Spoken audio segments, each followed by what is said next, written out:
Felipe, ¿dónde te formaste? Y sobre todo me interesa tu disciplina, porque no hay tantos profesionales dedicados a lo que vos haces. No quiero decir qué es lo que haces, vos lo vas a decir. ¿Y cómo es que llegas a Posadas?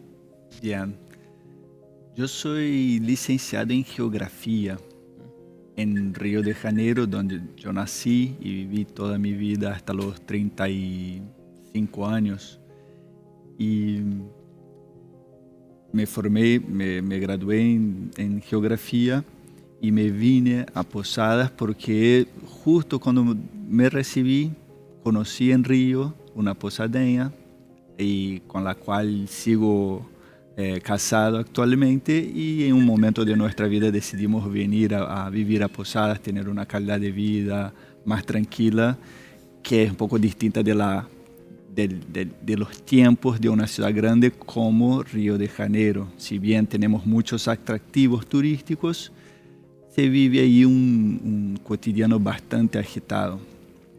Y bueno, hacen ya 7 años viviendo en Posadas. Bien, cuando te conocimos hace algunos años con el programa con Neociencia, estabas trabajando en proyectos de investigación vinculados con tu especialidad, pero siempre asociados a otros científicos, a otros investigadores.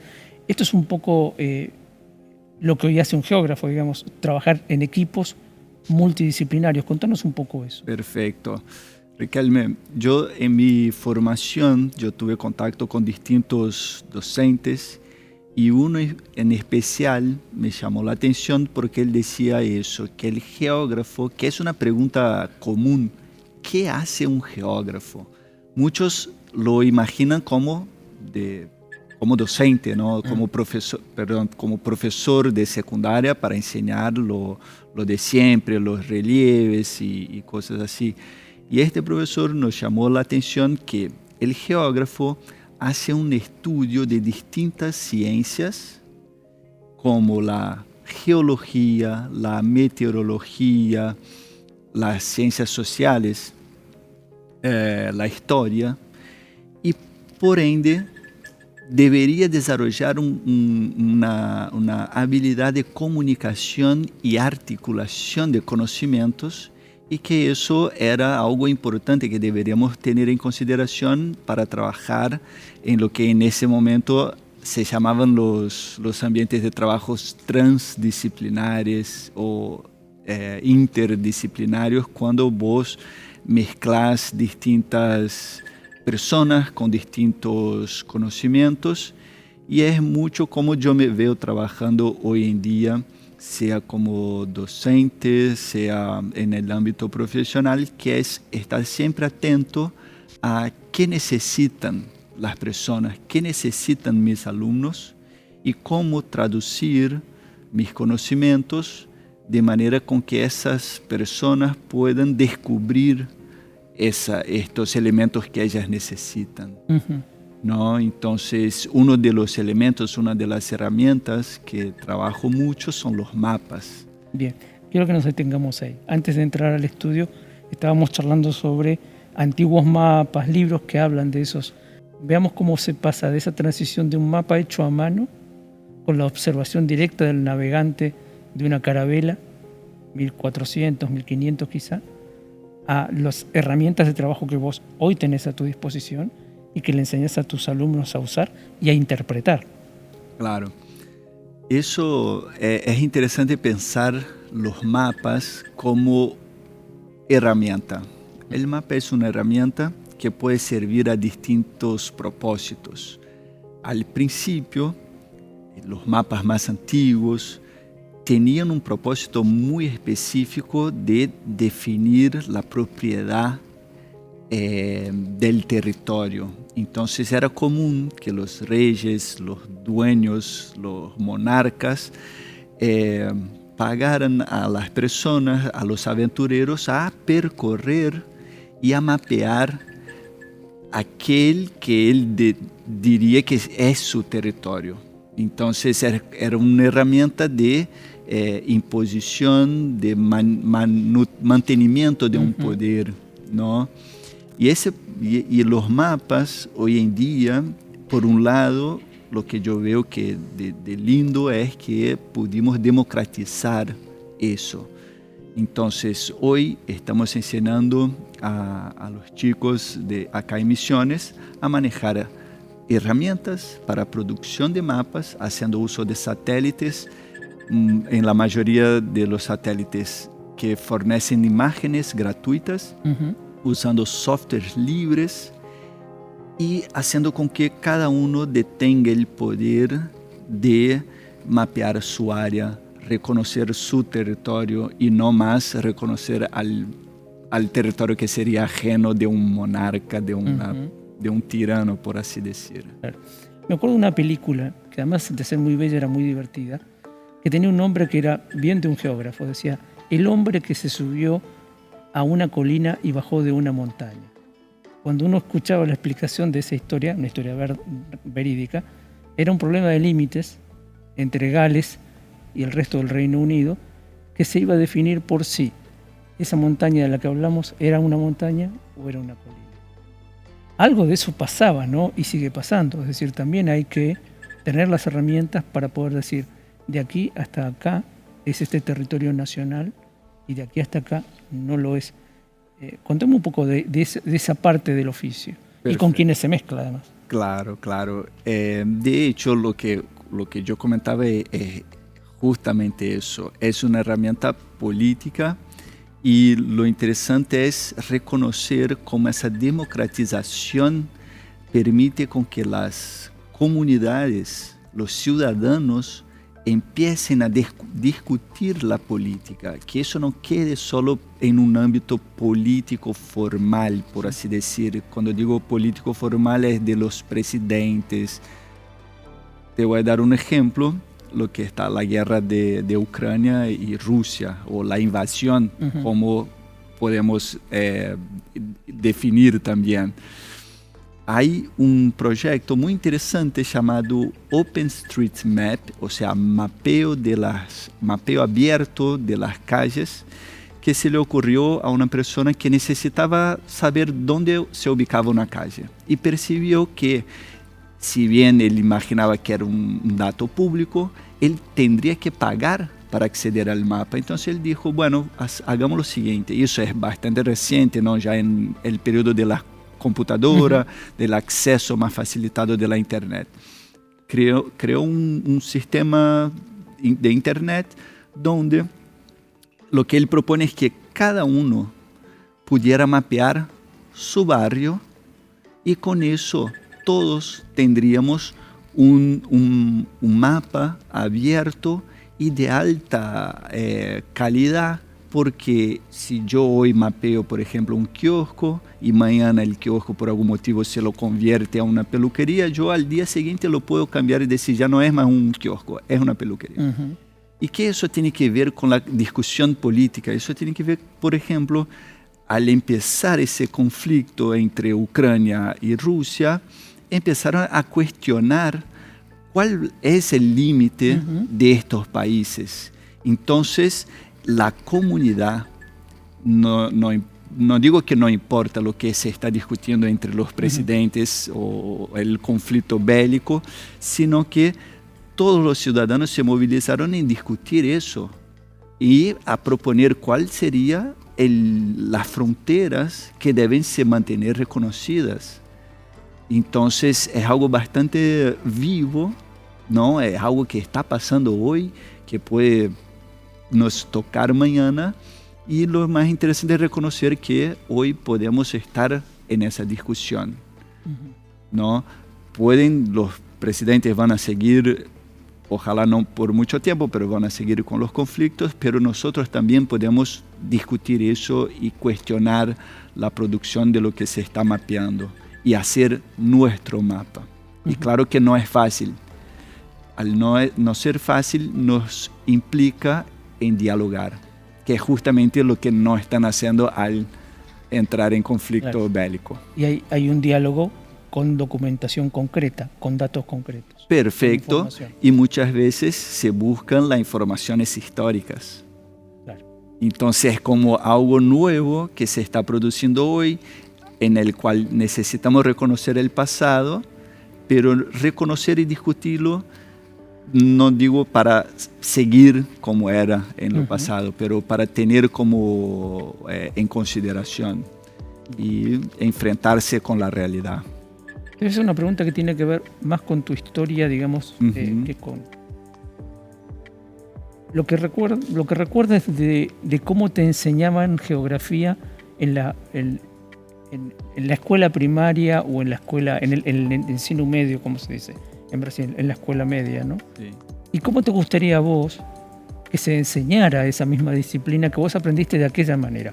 Contame primero cómo era eso. Algo dijiste, ¿no? Esto de los relieves, los accidentes. Claro. Yo tuve una educación bastante similar a la mayoría de los estudiantes de secundaria. Tenemos que estudiar los relieves, tenemos que reconocer la diferencia entre el intemperismo y la erosión, tenemos que saber los límites políticos, los presidentes. Y sin embargo, yo lo distinto que tuve fue una educación un poco diferenciada, porque yo estudiaba en una escuela pública que era una escuela asociada a la universidad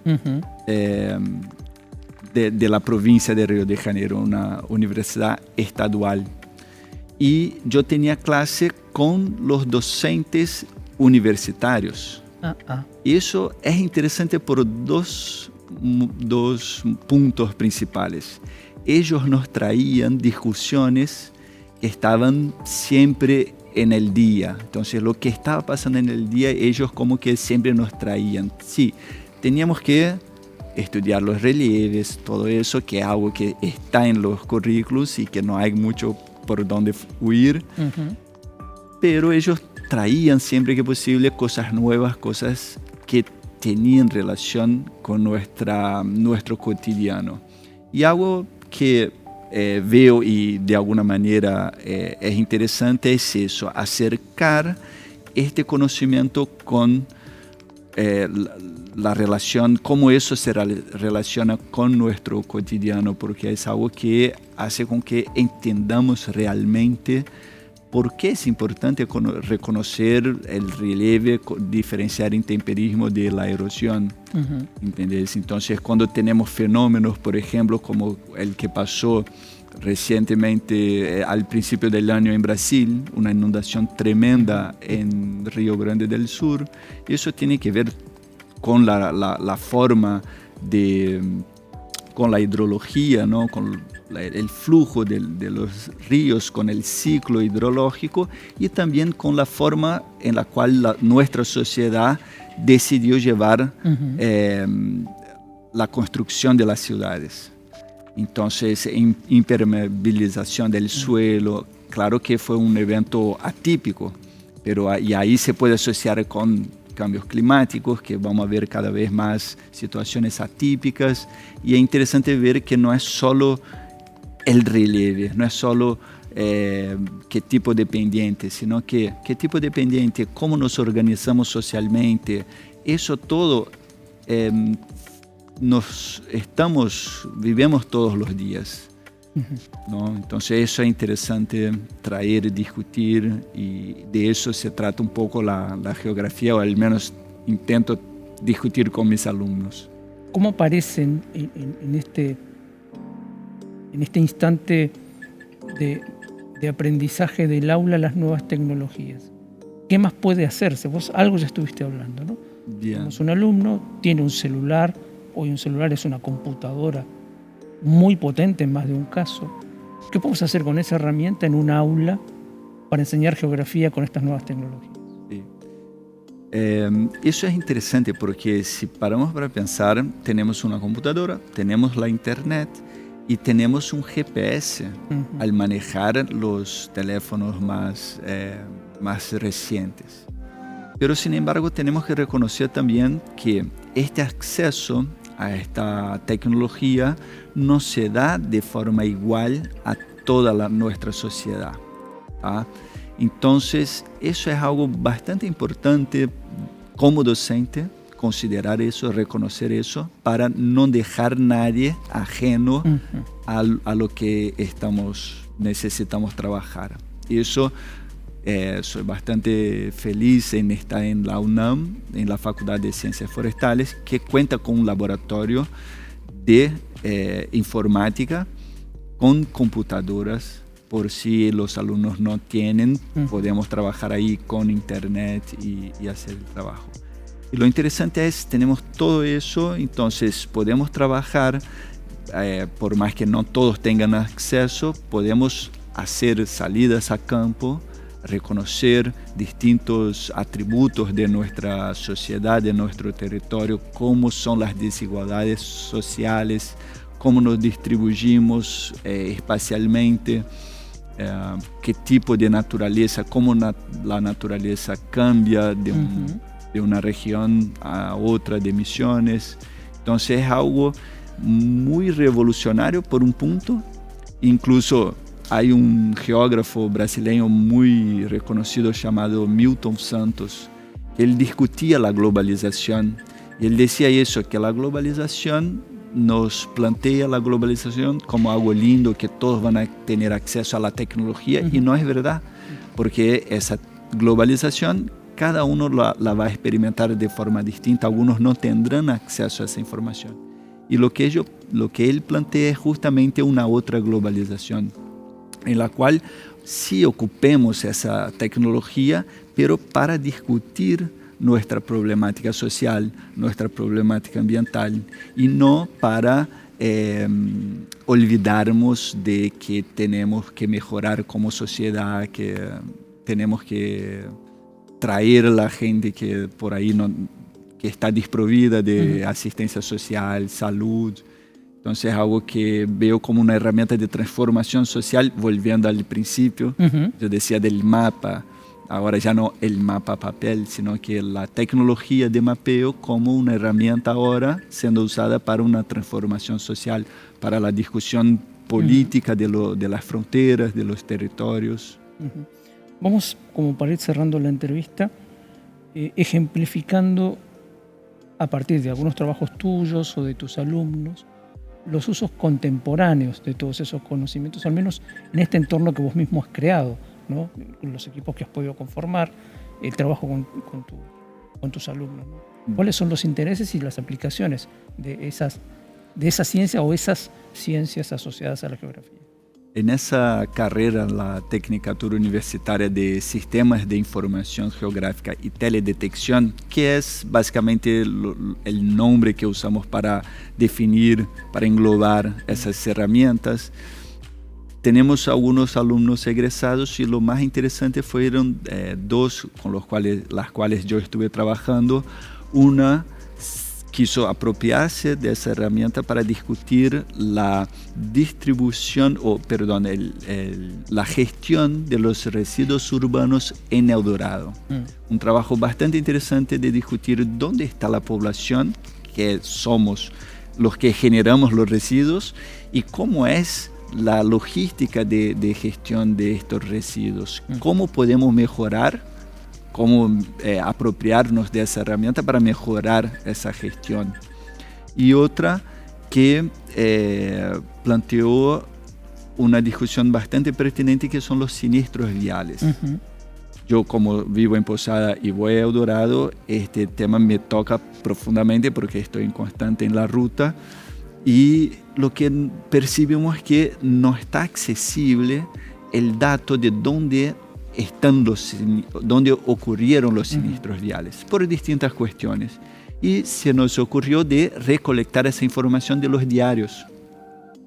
Y en base a lo que nos cuentan los diarios, hicimos la georreferenciación, y ahí se pudo tener mucha información, entender mejor de qué siniestros estamos hablando, porque una cosa es cuando un auto despista y sale de la ruta, otra es cuando tiene dos autos involucrados, otra cosa es cuando es un auto y una moto. Entonces empezamos a entender que el siniestro vial, si bien tenemos esa nomenclatura, se puede definir distintas categorías Y es algo bastante interesante. Frente a la ausencia de la información, buscamos en los diarios, entonces no es que está ausente totalmente, y pudimos acceder, trabajar esa información y sacar mucho conocimiento al respecto de ese tema, que es algo que afecta a la salud pública. Claro. Porque el siniestro vial son recursos de la policía que tienen que ir hacia la pericia, hospitales públicos que tienen que hacer a la atención. Entonces es algo que me pareció bastante interesante, porque son preocupaciones que los alumnos se cuestionaron, y me pareció muy pertinente lo que estaban proponiendo. Bien, última cuestión. Sabemos que hay equipos que además no solamente que son de varias disciplinas, sino que son transnacionales. Es decir, hay un tema de importancia, imaginemos la situación actual, el mapeo de la mata atlántica, que de seguro involucraría a gente de aquí, gente de Brasil, gente de Paraguay. Esas experiencias, contame las que conozcas y si son o no difíciles de gestionar, además. Sí, no, y justamente ese es un punto que yo intento, por ser brasileño, intento facilitar, porque hice mi formación toda en Brasil, entonces tengo muchos contactos y estoy en constante construcción. Y participé de una investigación relacionada a la identificación de áreas prioritarias para la reforestación, y justo parte de Misiones fue identificada como área, la cuenca del Alto Paraná fue identificada, y parte de Misiones Centro-Norte es un área prioritaria. Y eso fue una investigación que involucró brasileños, australianos, ingleses de distintas partes, y yo me sentí bastante contento en estar en Misiones, aunque no sea misionero, no sea argentino, pero está, y decir, estoy trabajando en eso por Misiones, por Argentina. Y hoy estamos estrechando contacto con varios investigadores de Brasil, porque principalmente en Brasil tenemos la mala costumbre de identificar la mata atlántica limitada al territorio brasileño. Y la verdad es que grande parte no, pero hay un remanente muy importante de mata atlántica en Misiones, y eso tiene que estar reconocido, y tenemos que aprender un poco con la naturaleza, que no identifica frontera política, entonces intercambiar con ellos. Entonces es algo bastante interesante, lo veo muy oportuno. Muchos misioneros entienden portugués, hablan de alguna manera, y eso es algo bastante interesante, que, o sea, si hubiera alguna barrera en este sentido, ya no son tan intransponíveis, por así decirlo. Felipe, muchas gracias por aceptar esta invitación, por estar aquí con nosotros, y espero que no sea la última vez. Muchas gracias, Ricardo, y siempre que necesite, un gusto. Gracias por recibirme.